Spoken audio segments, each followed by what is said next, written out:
జోగి రమేష్ గారి మీద కేసు పెట్టుకుండొచ్చు. ఒకవేళ కేసు నమోదు చేస్తే అతను ఏమంటాడంటే బడుగు బలహీన వర్గాలు కాబట్టి నా మీద గారిని, కారుమూరి నాగేశ్వరరావు, కుదిరి అప్పలరాజు మా అందరూ బీసీలు కాబట్టి మా మీద కక్ష సాధింపు చేస్తున్నారు తెలుగుదేశం పార్టీ, చంద్రబాబు నాయుడు గారు. అతని గుండెల్లో నిద్రపోయేలాగా బీసీలు అందరం కలిపి ఒక సభ పెట్టాలి. అలాంటి మాటలు జోగి రమేష్ మాట్లాడకూడదు. ఎందుకంటే ఇప్పుడు ఈ డొమెస్టిక్ వైలెన్స్ కేసులో అతను ఒకవేళ అతని మీద కేసు కట్టినా ఇది నా మీద అన్యాయంగా జరిగింది. అది కుటుంబం ఉంది. యాక్చువల్గా ప్రభుత్వం మామూలుగా వాళ్ళ మీద అరెస్ట్ చేయాల్సినవి అరెస్ట్ చేయట్లేదు సరిగ్గా. అటువంటి ఈ డొమెస్టిక్ వైలెన్స్ కేసు ప్రభుత్వం వాళ్ళ సంబంధం ఉండదు. నమస్తే అండి, వెల్కమ్ టు అవర్ ఛానల్. మనతో ఈ రోజు ఏపీ కమ్మ కార్పొరేషన్ డైరెక్టర్ అడుసుమల్లి శ్రీనివాసరావు గారు ఉన్నారు. సార్ నమస్తే. సార్ నమస్కారం అండి.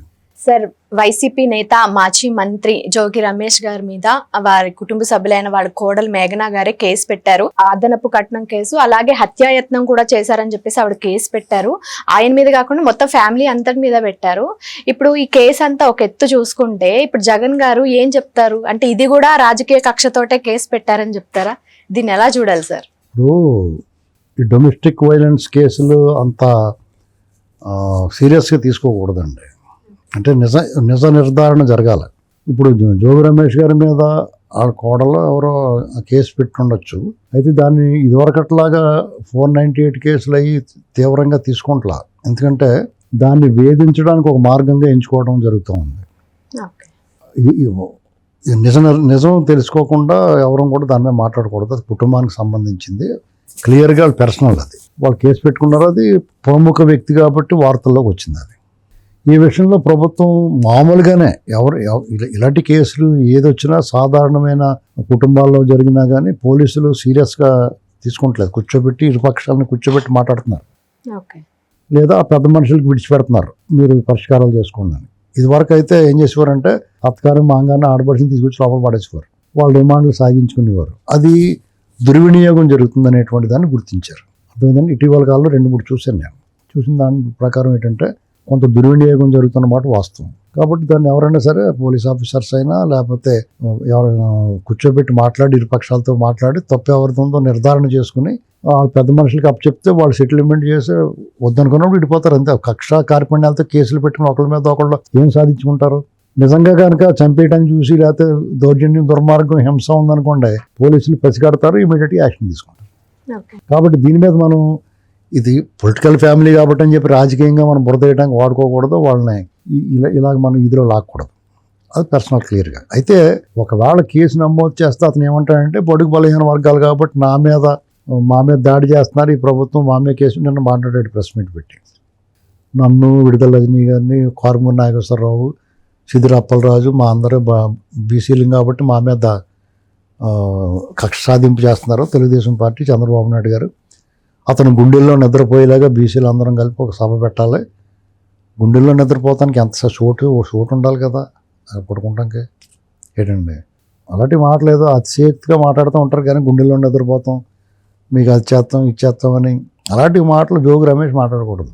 ఎందుకంటే అతను ఏమంటున్నాడో ఇప్పుడు ఈ డొమెస్టిక్ వైలెన్స్ కేసులో ఒకవేళ అతని మీద కేసు కట్టినా ఇదిగో నా మీద అన్యాయంగా జరిగింది. అది కుటుంబం ఉంది.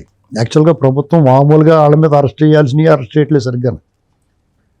అటువంటిది ఈ డొమెస్టిక్ వైలెన్స్ కేసు ప్రభుత్వం వాళ్ళ సంబంధం ఉండదు.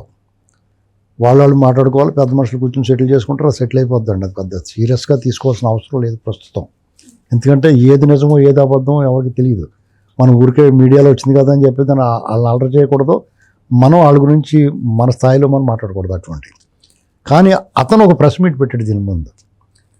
ఇలాంటి నా మీద కక్ష సాధిస్తున్నారు, ఇలాగ విడుదల రజనీ గారి మీద కేసు పెట్టారు, కుదిరి అప్పలరాజుని అన్యాయంగా వాళ్ళ కొడుకుని కేసు పెట్టారు, కారుమూరి నాగేశ్వరరావు పాపం ఇంతలా ఉన్నా కానీ పాపం అతనే పెట్టేశారు, ఇలాంటి మాటలు మాట్లాడుతున్నారు. వీళ్ళని ఎందుకు అరెస్ట్ చేశారు? అసలు జోగి రమేష్ అతను అగ్రిగోల్డ్లో అతను నేరం చేశాడు.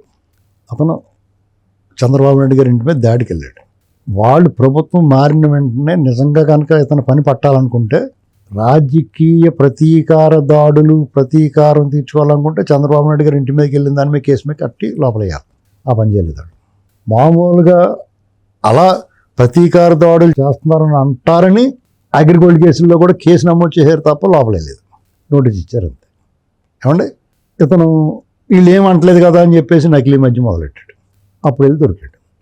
నేను చెప్పాను వాళ్ళ అంతరాలు చెరుకు మిషన్లో చెయ్యడితే దాన్ని ఎవడ ఏం చేస్తాడు? అంతే. ఇప్పుడు నువ్వు చెరుకు రసం తాగుతానికి వచ్చేమో అనుకుంటాడు మిషన్ అతను. నువ్వు అతను ఆదమర్శన ఒకటి చేయట్టేసేమనుకు అందులోనే చేయగలిపోయింది బాబాయ్ నువ్వు డబ్బులు కట్టంటే అతను ఏం చేస్తాడు? అలా వీళ్ళు తప్పులు చేసి మీరు మా మీద అక్రమ కేసులు పెట్టారంటే అలాగా 87 ఏళ్ళు జైల్లో ఉన్నామంటే మేము అందరం ఏమనుకున్నామంటే ఇంకా అక్కడే ఉండిపోవాలి నువ్వు అనుకున్నాం. కానీ నువ్వు వచ్చేసావు బయటికి. ఈ వంకన పాత కేసులు కూడా తోడి నువ్వు ఇలా బయటకు రాగానే మళ్ళీ నూతులో బాల్చబడిపోతే గేలం ఎత్తాం కదా, అలా ఇంకో కేసు తగిలిస్తారేమో అనుకున్నాం మేము. అది రాజకీయ కక్ష అంటే, నేను లోపల ఉంచాలంటే. కానీ వాళ్ళ అభివృద్ధి, పెట్టుబడులు, అమరావతి, పోలవరం, తల్లికి వందనం, పిల్లలతో పేరెంట్ మీటు వీటితోనే సరిపోతుంది. మీ సంగతాలు మేము పట్టించుకోవట్లేదు. వాళ్ళు అసలు వైసీపీ అనేటువంటిది ఉన్నదన్నది ఆ సంగతాలు మర్చిపోయారు. నిజంగానే వీళ్ళు ఏమైనా అరుచుకుంటూ అనుకుంటున్నారు అంతే. ఇప్పుడు తెల్లవారుజాము 2 నుంచి 3 వరకు కుక్కలో నక్కలో ఊళలేస్తూ ఉంటాయి, మరుగుతూ ఉంటాయి. మనం చిచ్చి అని స్టడీ చేసి మనం పడుకుంటాం. అలాగే వీళ్ళని కూడా వదిలేశారు. ఇతనేమంటున్నాడు, రజనీ గారిని అలా చేశారంటున్నారు. ఆవిడేమో వాళ్ళ దగ్గర డబ్బులు కట్ట లాగేసి ఆవిడ మీద కేసు నమోదే ఉంది. అందులో ఒక ఎస్పీ గారు బుక్ అయ్యాడు. ఆవిడ అసలు టచ్ చేయలేదు. మరి ఎవరో ఆపారో లేకపోతే వాళ్ళు ఆడవాళ్ళని వద్దనుకున్నారు. సిద్దిరాపల్లరాజు విషయం మీరు ఎంత తక్కువ మాట్లాడితే అంత మంచిదాళ్ళు. ఎందుకంటే సిద్దిరాపల్లరాజు నేరం పనిగట్టుకెళ్ళి చేసాడు. అతను ఆ ప్రమాదం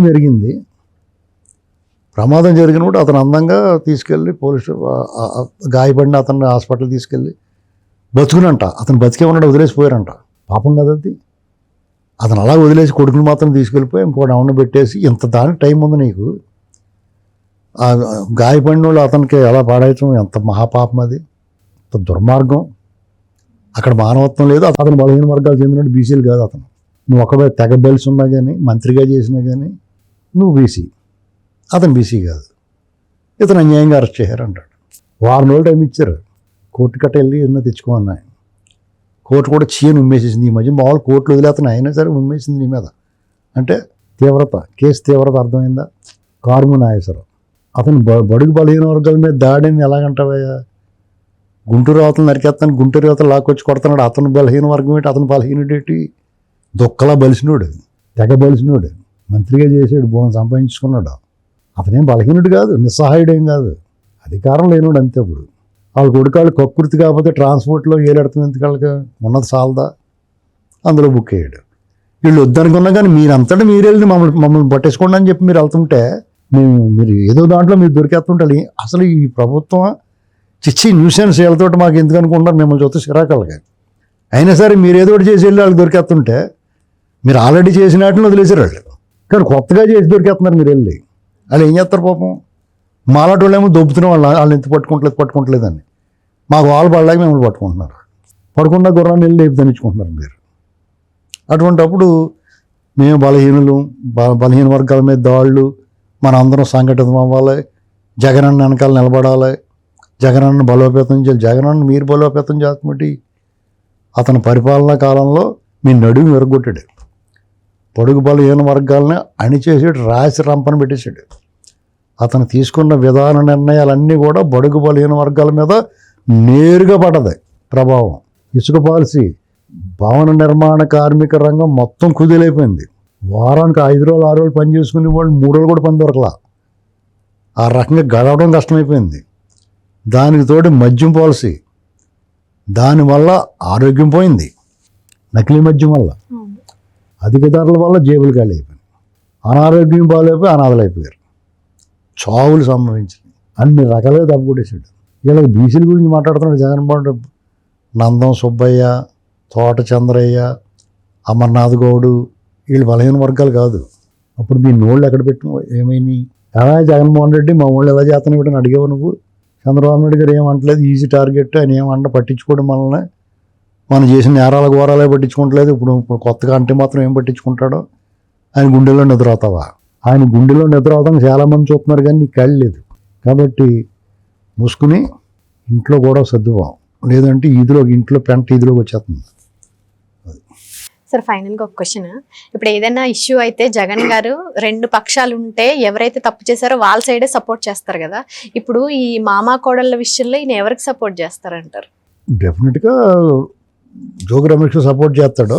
అయితే ఈసారి సపోర్ట్ చేయకపోవచ్చు.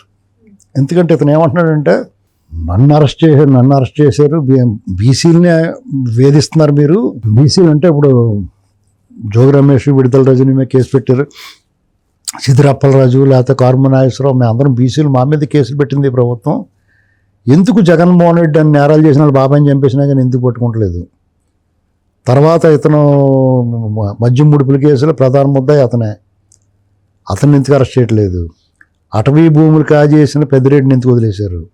పరకామణి నేరంలో ప్రధాన భాగస్వామి భూమన కరుణాకర్ రెడ్డి. తిరుమల తిరుపతి దేవస్థానంలో అనేక అవకతవకలు చేయడు, చాలా నేరాలు చేశాడు అతను ఎందుకు వదిలేశారు?